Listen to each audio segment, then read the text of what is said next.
Okey, Assalamualaikum warahmatullahi taala wabarakatuh dan salam sejahtera. So, sekarang ni saya nak sambung chapter yang ke-8. Okay, this is the last chapter for this subject actually. It's related to the ethics. Ethics di dalam safety and health lah. Risk, safety and accident and health sebenarnya. Okay, so ni chapter yang terakhir lah. Okay, so kita start. So as usual, learning outcomes. So what you will learn in this chapter, okay. So as usual, there are 3 learning outcomes to be achieved. So learning outcome number 1 is to describe. You must be able to describe the duty of engineer in safety and related to the code of ethics. Okay, so ethics ni ada kod dia. Tak boleh bohong. Okay, tak boleh bohong, tak boleh menipu, tak boleh mencuri dalam melakukan kerja dan sebagainya lah. Okay, learning outcome number 2. Okay, you must be able to describe the safety and risks in engineering ethics. Okay, learning outcome number 3. You must be able to understand the ethical problems and solving techniques. Okay, for introduction, there are no duty of engineer is more important than her duty or his duty to protect the safety and well-being of the public. Okay, this is the main important of the duty of the engineer. Their duty is to protect actually. So apa-apa yang dilakukan, apa-apa decision yang dibuat oleh engineer adalah untuk protect everything, protect safety, everything and well-being of the public, not only to the human, to the animal, but also to the properties or the other things. Okay, and then indeed the codes of ethics of the professional engineering society make it clear that safety is of paramount important to the engineer. Okay, sebabkan tugas sebagai engineer, profession sebagai engineer memang profession yang seringkali berdepan dengan bahaya dan risiko. Okay, jadi safety, okay, dalam engineering berkait rapat, okay, dalam profession engineer. Okay, so safety and risk. The engineering codes of ethics show that engineers have a responsibility to society to produce products that are safe. Okay, this is the engineering code ethics for the engineer. Okay, they must show that they have the responsibility to the society to produce product. They must ensure that the product they invented, okay, is safe to use by the consumer or the society. And then clearly nothing can be 100% safe, but engineers are required to make product as safe as reasonable possible. Okay, kita tak boleh kata everything everywhere is 100% safe. Okay, so we as an engineer must have a duty to think or to solve or to make a decision, okay, to ensure that all the services, all the products is safe, reasonably possible, is less, okay, lower risk and is not 100% safe but is highly safe. Okay, and then there are many ways in which accident can categorize and studied. So by definition, safety is at the same time a very precise and very vague term. It is vague because to some extent safety is a value judgment but precise, because in many cases we can readily distinguish a safe design from an unsafe one. Okay, and then the risk is a key element in any engineering design. It is impossible to design anything to be completely risk-free. Okay, but okay, tak boleh kata setiap design tu is completely risk free, mesti ada risk. Okay, but if we provide the procedure, okay, provide the instruction in using any products or any services, okay, we can reduce the risk to the seminimum mungkin. Okay, we can minimize the risk, we can control the risk. Okay, the American Heritage Dictionary define risk as the possibility of suffering harm or loss. So the dictionary defines that safety as freedom from damage, freedom from injury or risk. Okay. So safety and risk are essentially subjective. Okay, is subjective and depends on many factors. Memang dia subjektif. Kita tak boleh expect, kita tak boleh nak predict. Unpredictable. Okay, so number one factors is voluntary versus involuntary risk. So many consider something safer if they knowingly take on the risk, but would find it unsafe if forced to do so. For example, if the property values are low enough, some people will be tempted to buy a house near a plant that emits low level of a toxic waste into the air. Okay, so orang akan ambil peluang untuk beli rumah, beli properties kalau dia tahu the plants that are located nearly to the house emits low level. They are willing to assume that risk for the benefit of cheap housing. Sebab dia tahu yang plant tu akan menghasilkan low emission toxic into the air. Tetapi, however, if a person already living near a plant find that toxic fumes are emitted by the plants and he was not informed, the risk will appear to be larger, since it was not voluntarily assumed. Okay, so this is the involuntary risk. Okay, and then the factor number 2 is short-term versus long-term consequences. Something that might cause a short life illness or disability seems safer than something that will result in permanent disability. For example, an activity for which there is a risk of getting a fractured leg will appear much less risky than an activity which a risk of a spinal fracture. So you know that, okay, patah kaki dengan patah tulang belakang, mana satu lebih risiko dari segi short term dengan long term? Okay, since broken leg will be painful and disabling for a few months, but generally full recovery is the norm. How about the spinal fracture? The spinal fracture is painful, however, can lead to permanent disability. Okay, so factor number 3 is expected probability. Many might find a 1 in 1 million chance of a severe injury to be an acceptable risk, whereas 50-50 chance of a fairly minor injury might be as unacceptable. For example, swimming at a beach where there is known to be a large concentration of jellyfish will be unacceptable to many. Semua orang ignore benda tu, since there will be a high probability of painful to really fatal sting.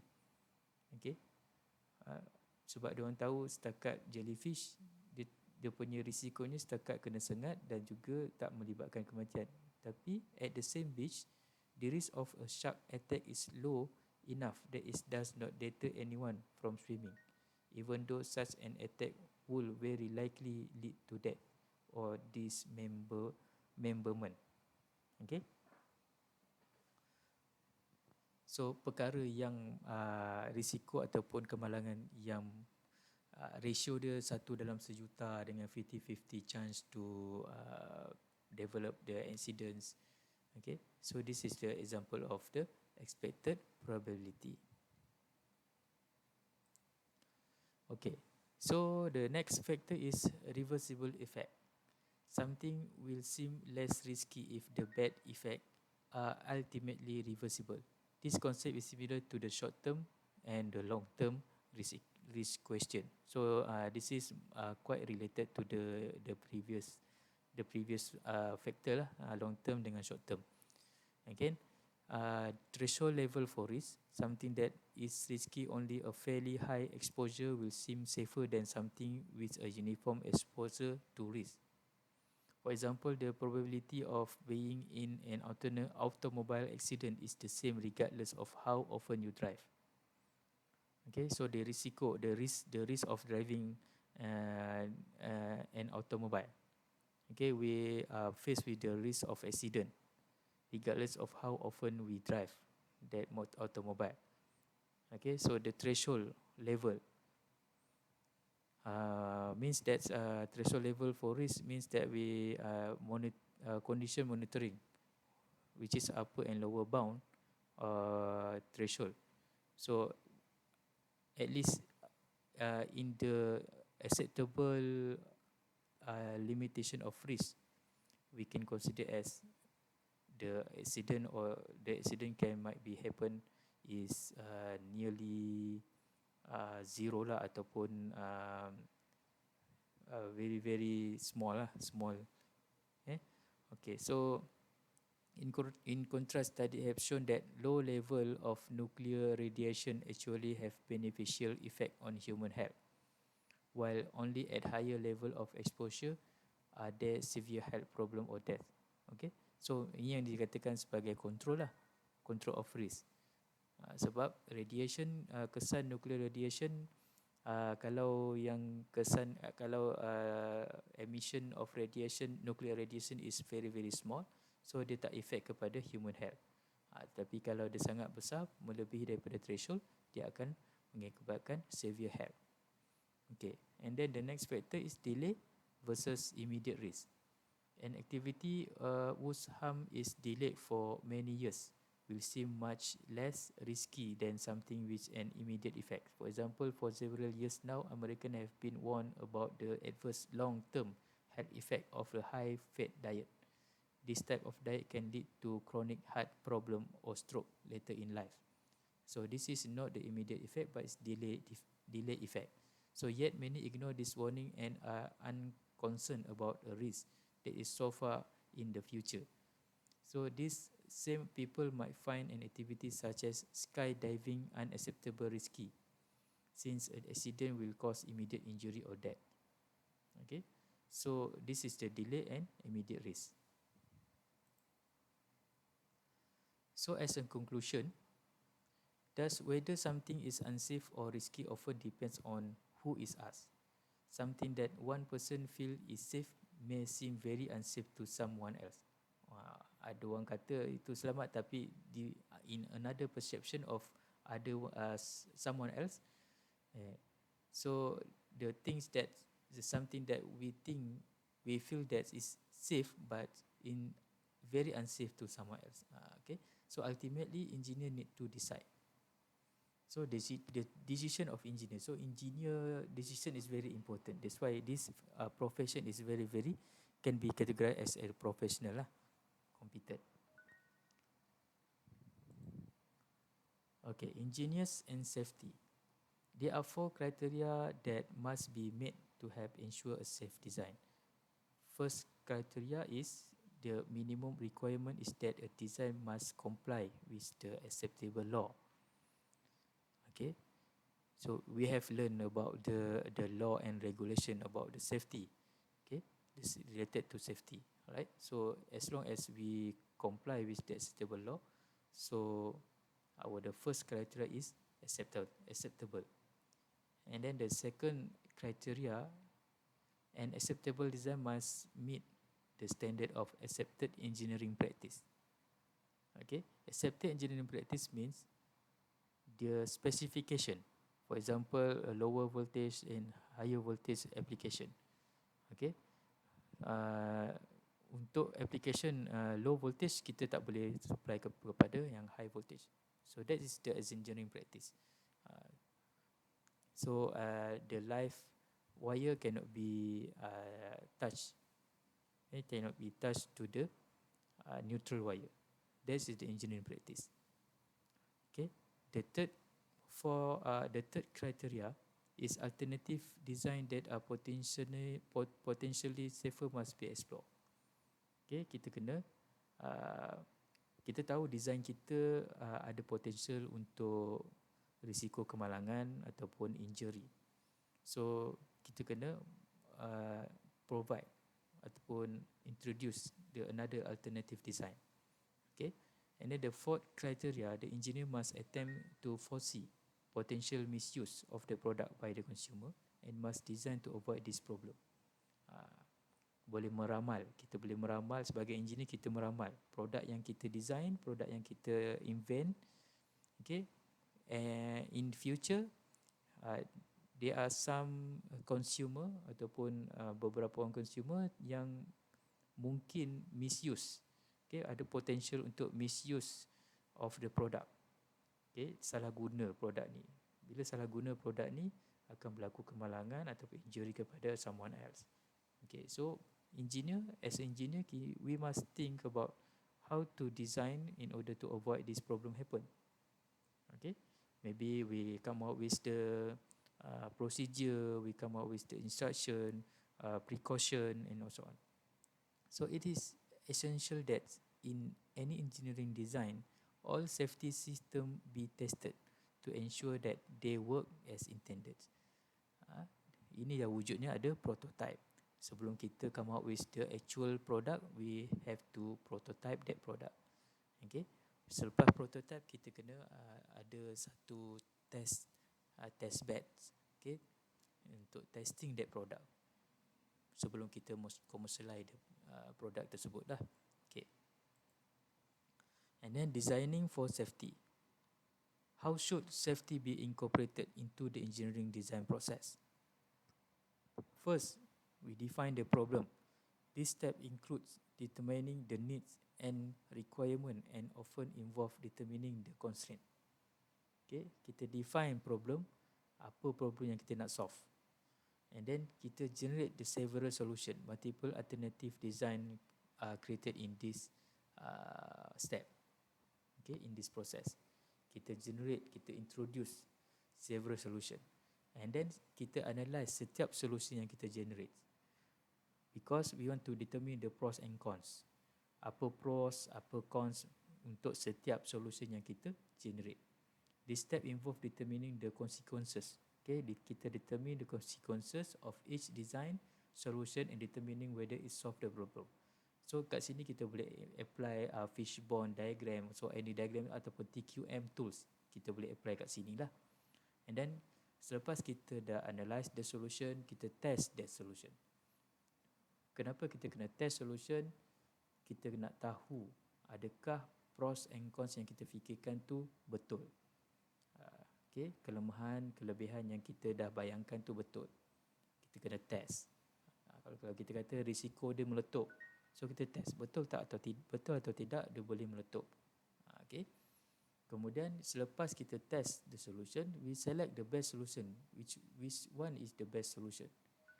Okay. So dalam banyak-banyak tu kita test, mesti ada yang the best one, the best result. So yang itu yang kita pilih. Okay, selepas kita pilih, baru kita implement the chosen one. So accidents. The goal of these types of work is to understand the nature of accidents and therefore find ways to try to prevent accidents. Okay, everybody want to avoid, want to prevent from the accident happen. Okay, so this is the nature of the goal of any type of work. So the result of this type of research have an impact on the engineering professional. Okay, impact on the engineering professional. Dalam engineer profession, apa impact dia apabila berlaku insiden. Lebih-lebih lagi accident yang melibatkan design yang dipropose oleh engineer. So akan ada impact kepada profession dia. Okay, so there are many ways in which accident can be categorized and studied. One method is to group accidents into three types: procedural, engineered, and systematic. Okay, kita group the accident into the three types. Okay, so first, procedural accidents. Procedural accidents are perhaps that the most common and are the result of someone making a bad choice or not following established procedure. Okay, we already provide the procedure, but the consumer does not follow the following procedure. And then the procedural accident are fairly well understood and are amenable to solution through increased training, more supervision, new laws or regulation or closer scrutiny by regulators. Okay, so procedural accident are fairly well understood. Kalau uh, kita dah mahir dengan sesuatu produk tu, so kita dah tak perlu lagi lihat prosedur yang telah ditetapkan lah.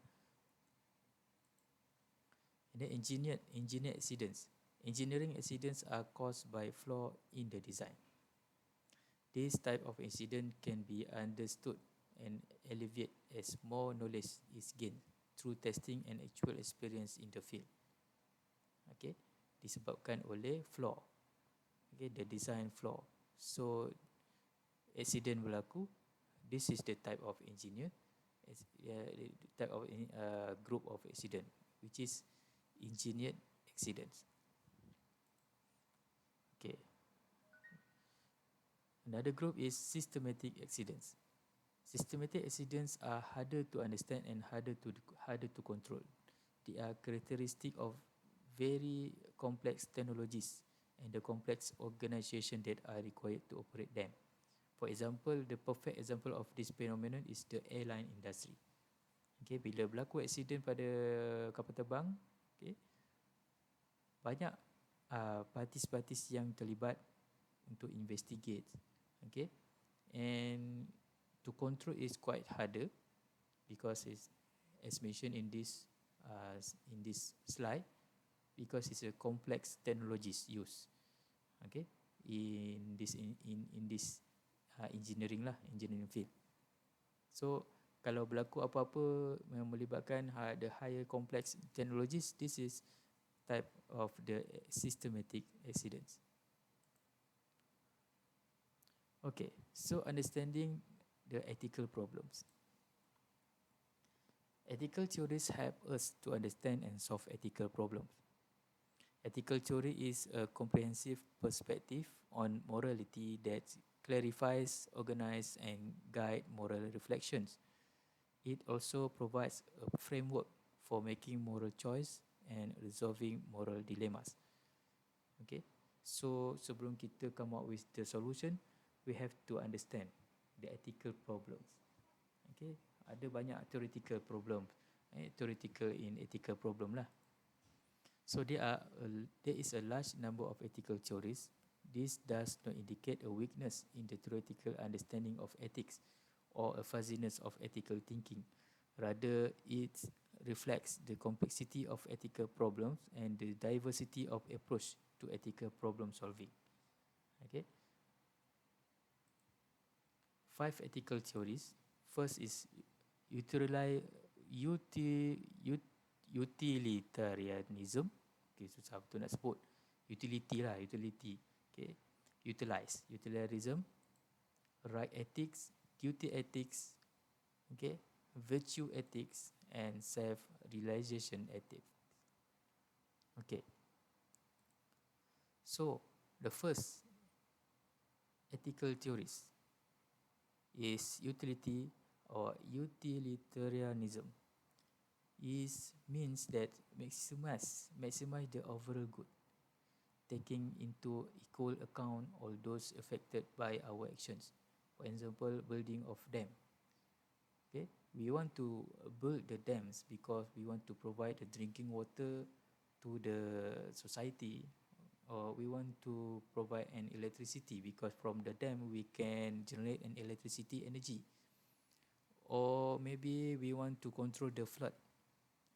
Okay, and also this is the opportunity to have a recreational, but benefits come at the expenses of peoples, okay, living in the area where it will be flooded, animal which are probably endangered species. Okay, dalam kita buat dam ni akan meningkatkan expense of people and animal living in the area. Okay. So kat sini kat mana risiko dia dan macam mana ethical problem dia. Okay. Risiko dia apabila berlaku runtuhan kepada dam. So akan berlaku kematian, okay, kerosakan dan sebagainya. Okay. Jadi ethical problem dekat sini apa dia? Okay. Sebab we want to maximize the overall good. Dalam masa yang sama kita kena fikirkan tahap keselamatan orang lain dan juga haiwan dan juga harta benda. So this theory tries to balance. Sebab kita nak balance the needs of society with the needs of the individual, with an emphasis on the most beneficial to the most people. Okay. Dalam kita membuat sesuatu produk, kita kena fikir to maximize the overall goods. Okay, maximize the overall goods, not only for the people, not only for the animal, also to the properties. Number 2 is understanding ethical problems. Understanding ethical problem. Number 2 is the right ethics. So what is the right ethics? Right ethics respects human right. And what is the human right? For example, life, privacy, not to be injured. So receiving benefit through fair and honest exchange. Be informed about the risk and safety of one's surrounding environment or product. Liberty or freedom, livable environment, pursuit of happiness, decent human life, and etc. So this is the example of human right. There are also special moral rights held by particular individual rather than by every human being. For example, engineers and their employers have special moral rights that arise from their respective role and the contracts they make with each other. Thus, contracts and other types of premise create special right. So this is the special moral right. Okay, the right between engineers and the employers. And then another example is when the public purchase product, there is an implicit contract that the product will be safe and useful. Okay, ini adanya warranty. Contoh kalau kita beli satu kenderaan, okay, warranty ataupun guarantee daripada developer kenderaan tersebut untuk menggunakan terhadap enjin dia, okay, dia adalah kontrak. Okay, dalam masa 5 tahun kalau ada berlaku apa-apa masalah pada enjin, okay, kita sebagai consumer, sebagai pengguna have the right to complain the problem ataupun untuk kita nak retract the problem, untuk solve the problem, sama ada kita repair ataupun kita one-to-one change. Okay, so this is another example of the special right. Some rights are absolute in the sense of being unlimited and having no justifiable exception. For instance, if people purchase drone and then injure themselves by flying them carelessly or under bad weather condition, their right have not been violated. Okay, assuming that advertisement about the joys of flying drone did not contain misleading information. Okay, so ini contohlah kalau kita ada beli satu drone dan kemudian kita terbang drone dan kita injured diri kita disebabkan oleh kecuaian kita sendiri. Okay, kita tak boleh sebenarnya our right have not been violated. Okay, sebabkan advertisement about the joys of flying drone, okay, actually dah banyak diberitahu about the risk, risiko untuk flying drone, dan dah sedia maklum risiko bila kita flying drone secara carelessly, kecuaian kita. Jadi kita tak boleh nak claim sebab benda tu that information is not contain misleading, melainkan kalau tidak diberitahu risikonya ataupun any precaution, barulah kita boleh claim. Okay. Yang inilah, but human right does imply. Dia akan imply kalau produk tersebut dia punya dangers is hidden. Dangers ni tak diberitahu ataupun any information ataupun precaution is hidden. Okay. So this kind of situation, kita ada right to imply the claim ataupun sue dan sebagainya. Okay. And then the duty ethics, number 3. Duty ethics is respect individuals' autonomy. Tadi right ethics, this one is duty ethics. So people deserve respect because they are capable of recognizing and voluntarily responding to moral duty. Autonomy means moral self-determination or self-governance, means having the capacity to govern one's life in accordance to moral duties. And immorality occurs when we merely use others. Kita gunakan orang atas kepentingan diri sendiri. So this is immorality occurs.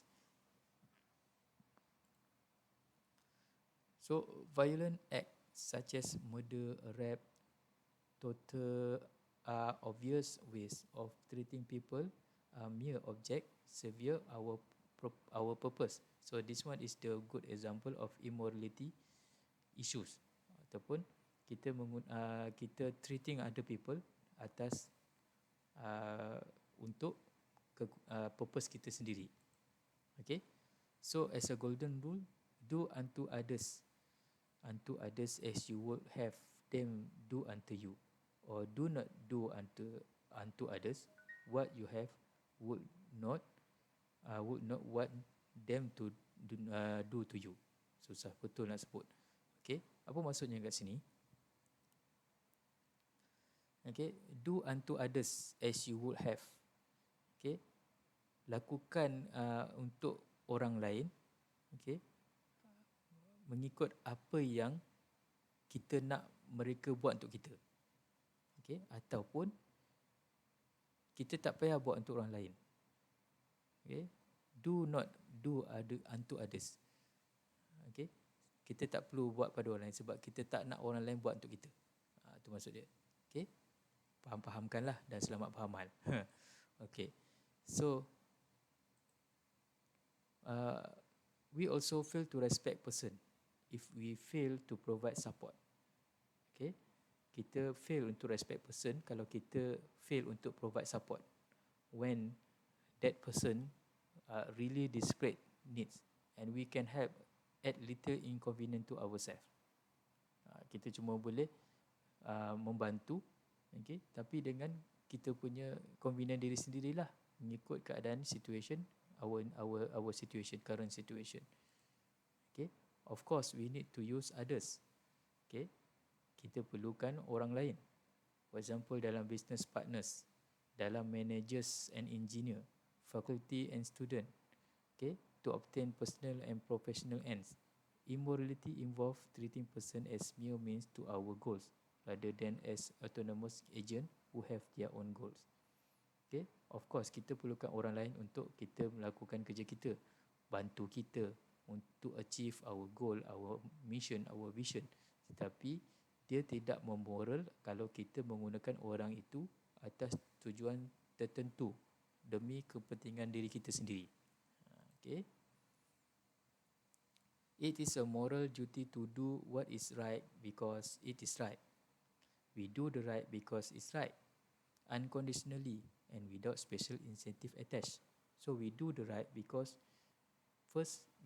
it is right and unconditionally, and then we don't want to have the special incentive. Okay, for example, we should be honest because honesty is required by duty. Okay, honesty is very important. It is required by our basic duty to respect the autonomies of others. Required by our duty to respect. We have to respect the others' autonomy rather than to deceive or cheat.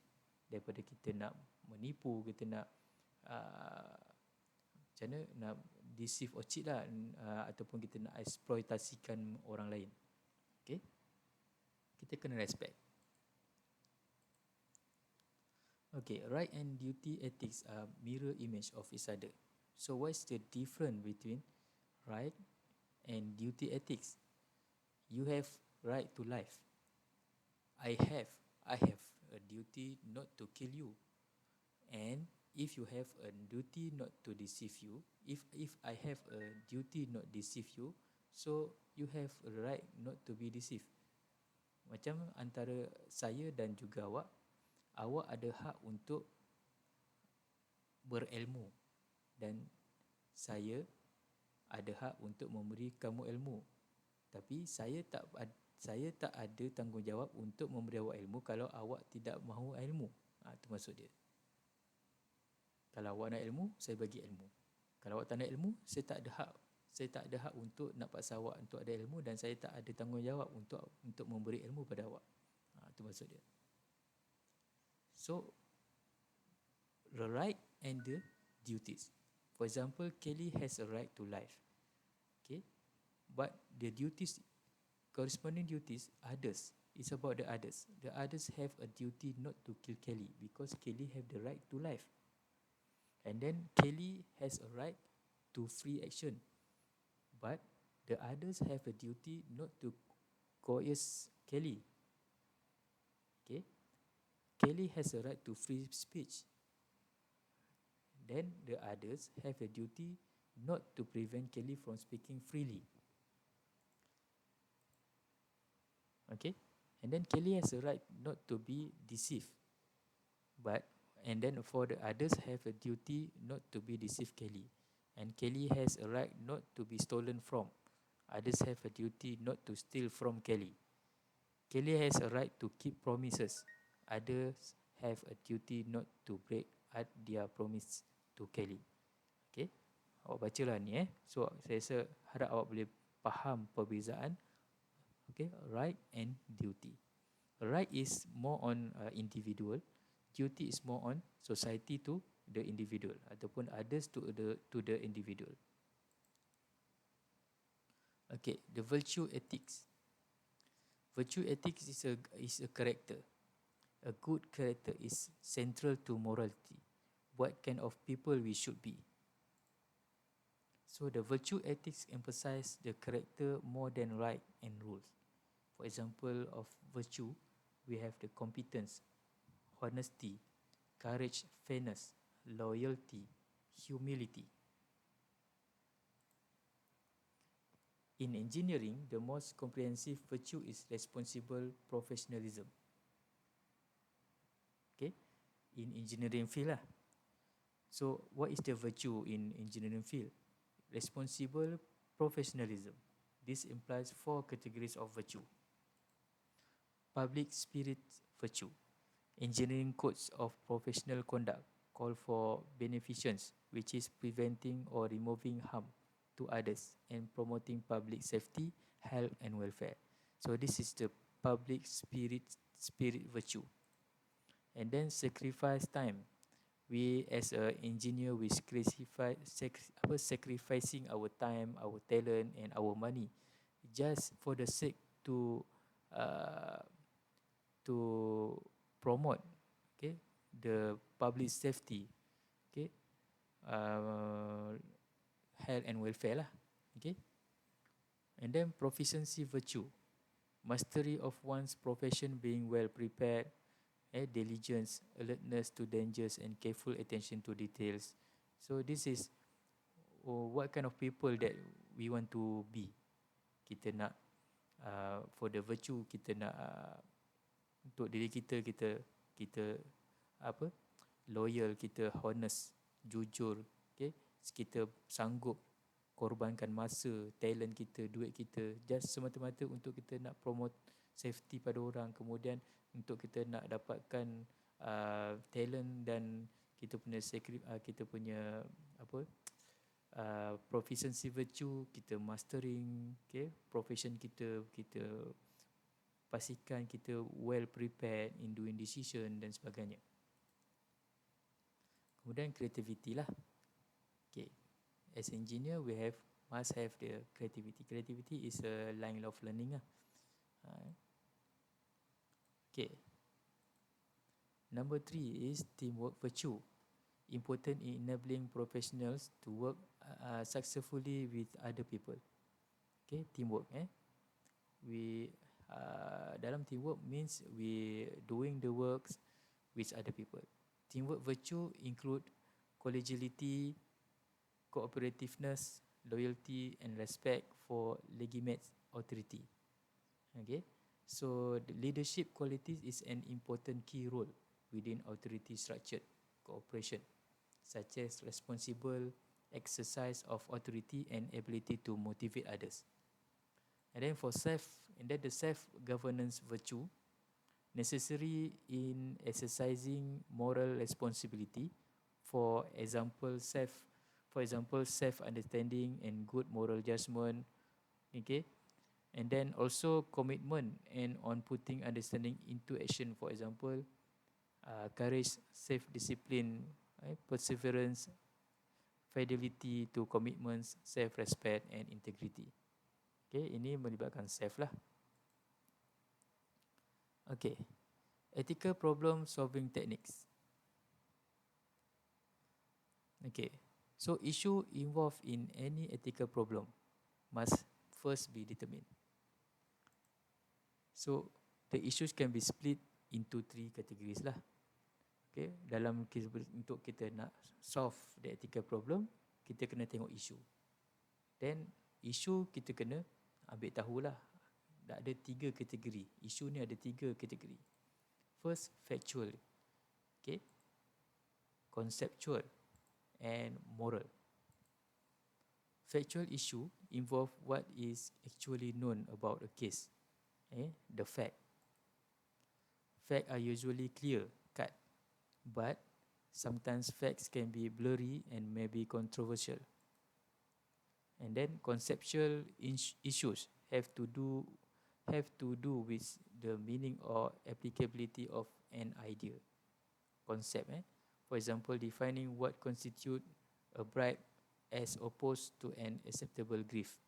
Okay, kita nak bagi hadiah tapi orang lain pula kata itu adalah rasuah.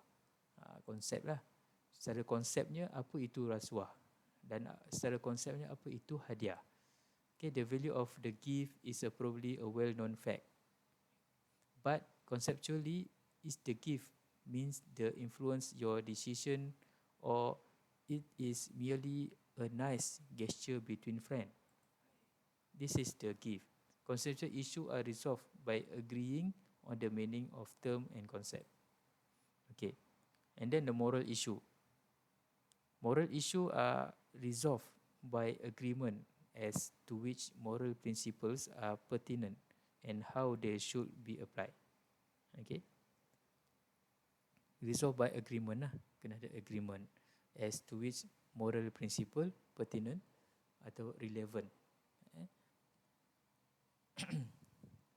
Dan how they should be applied. Bagaimana kita nak apply problem tu.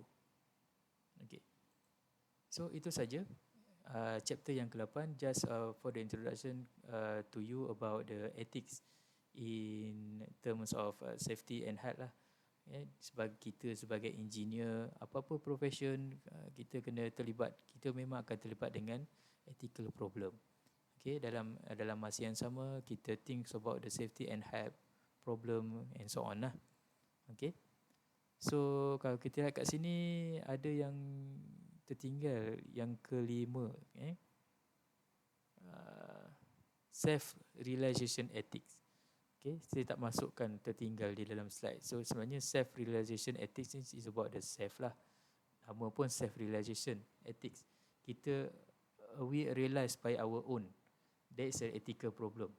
Okay, kita realize, kita identify the problem sendiri. Itulah dia self-realization ethics.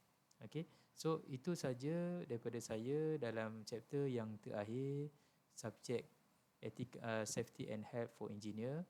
So saya harap chapter yang ke-8 ni dapat memberi sedikit sebanyak input ataupun ilmu kepada awak semua dan semoga memberi manfaat kepada awak semua. Okey, so itu saja daripada saya. Terima kasih atas masa yang diberikan untuk menonton video ini sehingga habis. Because saya ada duty. I have a duty to give ilmu kepada you all, and you all have the right to have the ilmu. Awak ada hak untuk menerima ilmu, dan saya ada duty, tugas saya untuk memberi ilmu kepada awak. Saya harap segala ilmu yang saya berikan kepada awak memberi manfaat daripada chapter pertama sehingga chapter yang terakhir. Saya harap semuanya memberi manfaat kepada awak dan semuanya memberi saya cakap, selain daripada memberi ilmu dan juga manfaat, juga memberi peluang kepada kamu semua untuk mengenal berkenaan dengan safety and health sebelum awak semua betul-betul bersedia untuk menjadi seorang engineer pada masa akan datang kelak. So terima kasih. Saya mohon maaf jika ada sebarang kekurangan sepanjang saya mengajar subjek ni, dan subjek ni adalah subjek pertama yang ditawarkan dalam diploma program, dan saya mohon maaf jika ada sebarang kekurangan. Jadi all the best untuk final exam. Terima kasih. Assalamualaikum dan salam sejahtera.